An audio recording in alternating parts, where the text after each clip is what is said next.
We're going to talk a little bit about some terms in your world. The first one we hear about all the time at the national and at the state level is the skills gap.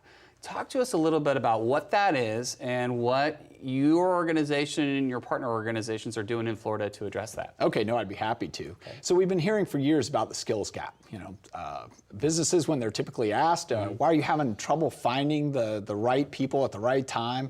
You hear skills gap.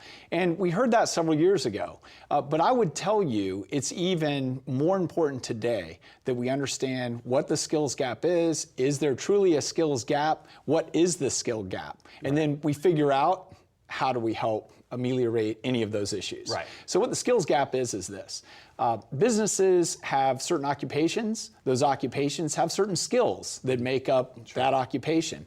And what they found today is that most of the individuals that are coming out of our schools or that are transferring from one job to another are lacking some basic skills for those occupations that are needed. Okay. So what we've been doing, and we have a pilot right now that's just concluded in Broward County. We're planning to take this out to all 67 counties. Right. But we're actually looking at how many job vacancies are there. So in other words, how many jobs are employers looking to fill?